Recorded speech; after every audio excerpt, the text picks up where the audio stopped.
चलिए आज से करीब करीब 2600 साल पहले के समय में चलते हैं।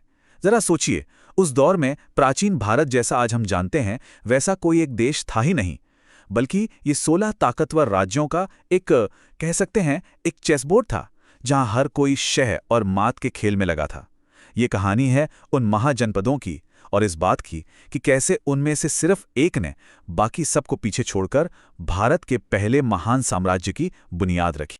तो सवाल यही उठता है ना, कि आखिर कैसे एक ऐसी जमीन जहां इतने सारे राज्य आपस में ही लड़ रहे हों, वो एक होकर एक महान साम्राज्य में कैसे बदल सकती है। ये कहानी असल में बंटवारे से एकता तक के सफर की है, और ये हमें दिखाती है कि कैसे सिर्फ 3 चीजें, जबरदस्त इच्छा शक्ति, सही रणनीति और कुछ एकदम नए विचार, किसी भी देश का मुकद्दर बदल सकते हैं। तो सबसे पहले ये समझते हैं कि ये महाजनपद आखिर थे क्या। देखिए, इसका मतलब बड़ा सीधा है, महान राज्य। ये वो दौर था जब भारत छोटे छोटे कबीलों वाली दुनिया से आगे निकल चुका था। अब बड़े बड़े ऑर्गेनाइज्ड राज्य बन गए थे और इन सब में सत्ता और जमीन के लिए एक जबरदस्त रेस लगी हुई थी। ठीक है, तो इस पूरे दौर के सेंटर में एक बहुत बड़ा टकराव था। मतलब सत्ता चलेगी कैसे, इस सवाल पर 2 बिल्कुल अलग अलग सिस्टम आमने सामने खड़े थे, और यकीन मानिए दोनों में जमीन आसमान का फर्क था। और यहीं पर 2 अलग अलग सोच की टक्कर हुई। एक तरफ थे मगध जैसे राजतंत्र। यहां सिस्टम सिंपल था, राजा का बेटा राजा बनेगा और सारी ताकत एक ही इंसान के हाथ में होगी। और दूसरी तरफ थे वृज्जी जैसे गणराज्य। यहां पावर बंटी हुई थी, नेता चुने जाते थे और बड़े फैसले सब मिलकर सभा में लेते थे। मतलब एक तरह से ये तानाशाही और लोकतंत्र के एक बहुत पुराने रूप की लड़ाई थी। तो अब आते हैं हमारी कहानी के मेन कैरेक्टर पर, मगध। इन 16 राज्यों की रेस में मगध ही वो घोड़ा था जो सबसे आगे निकलने वाला था। पर सवाल यह है कि क्यों? आखिर क्या था मगध के पास जो बाकियों के पास नहीं था? क्या राज था उनकी कामयाबी का? ये सवाल बहुत जरूरी है। क्या ये सिर्फ किस्मत का खेल था, या उनके पास सच में कुछ ऐसे सीक्रेट्स थे, कुछ ऐसे एडवांटेज थे जो किसी और के पास नहीं थे? चलिए जरा पता लगाते हैं। मगध की कामयाबी का पूरा फॉर्मूला असल में 4 पिलर्स पे टिका था। पहला, उनकी लोकेशन एकदम परफेक्ट थी। दूसरा, उनके पास रिसोर्सेज की कोई कमी नहीं थी। तीसरा, उनके राजा बहुत ताकतवर और होशियार थे। और चौथा, उनके मिलिट्री टेक्नोलॉजी अपने समय से बहुत आगे थी। आइए एक एक करके इन सबको देखते हैं। तो सबसे पहली चीज, ज्योग्राफी। मगध गंगा के किनारे बसा था, जहां की जमीन बहुत उपजाऊ थी। मतलब खाने पीने की कोई कमी नहीं और इकोनॉमी एकदम मजबूत। नदियां उनके लिए आज के हाईवे जैसी थी, जिनसे व्यापार और ट्रांसपोर्ट आसान था। पास में ही लोहे की खदानें थी, जिनसे वो बेहतरीन हथियार बनाते थे। और हाँ, उनके घने जंगलों से उन्हें मिलते थे युद्ध के हाथी, जो उस जमाने के जीते जागते टैंक हुआ करते थे। पर देखिए, सिर्फ रिसोर्सेस से कुछ नहीं होता, उन्हें इस्तेमाल करने वाला भी चाहिए। मगध के पास बिंबिसार जैसा दिमाग था, एक ऐसा राजा जिसने शादियों को एक पॉलिटिकल हथियार बना दिया और लड़ाई के बिना ही अपना साम्राज्य फैलाया। और फिर आया उसका बेटा अजातशत्रु।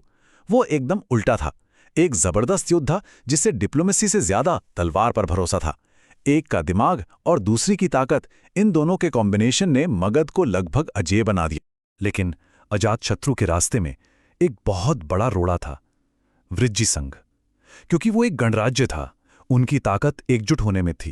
वो सब मिलकर लड़ते थे, और उनकी ये एकता मगध के अकेले राजा वाले सिस्टम के लिए एक बहुत बड़ी चुनौती थी।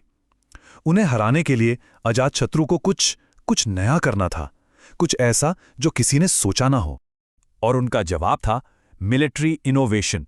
उन्होंने 2 ऐसे खतरनाक हथियार बनाए जो उस समय किसी ने देखे तक नहीं थे। पहला था महाशिलाकंटक।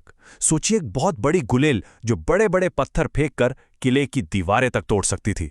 और दूसरा था रथ मूसल, एक ऐसा रथ जिसमें ब्लेड लगे होते थे, जो दुश्मन की सेना के बीच से गुजरता तो तबाही मचा देता था।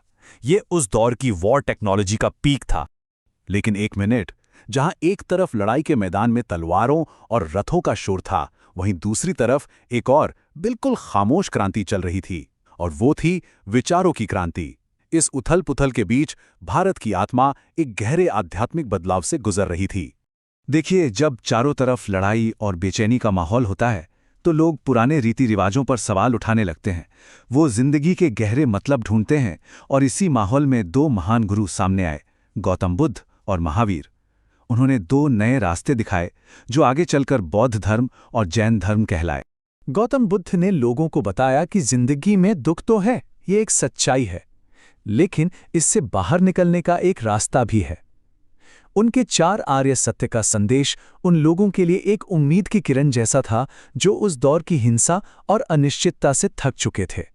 और लगभग उसी समय महावीर ने एक बिल्कुल अलग लेकिन उतना ही शक्तिशाली विचार दिया, अहिंसा, यानी किसी भी जीव को कोई नुकसान न पहुंचाना। सोचिए, एक ऐसा समय जहां हर कोई लड़ मर रहा हो, वहां यह कहना कि एक चींटी को भी मत मारो, यह कितना क्रांतिकारी रहा होगा।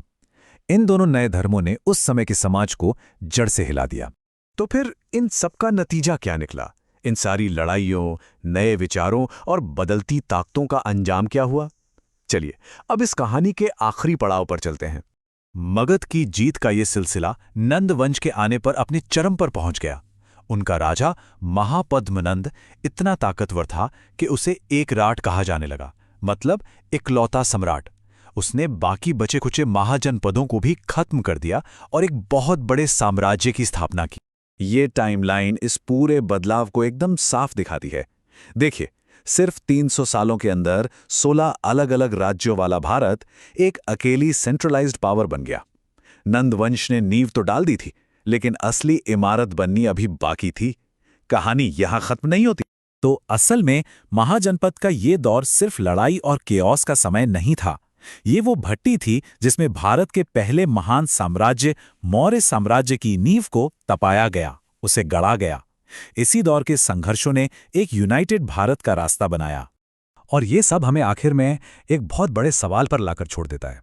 हमने राजतंत्र और गणराज्य की लड़ाई देखी, यानी एक राजा की ताकत और जनता के अधिकार की बहस। ये वो बहस है जो 2500 साल बाद भी आज भी दुनिया में उतनी ही जिंदा है। इन प्राचीन राज्यों की कहानी हमें आज की राजनीति, समाज और ताकत के खेल के बारे में क्या सिखा सकती है, इस पर सोचिएगा जरूर।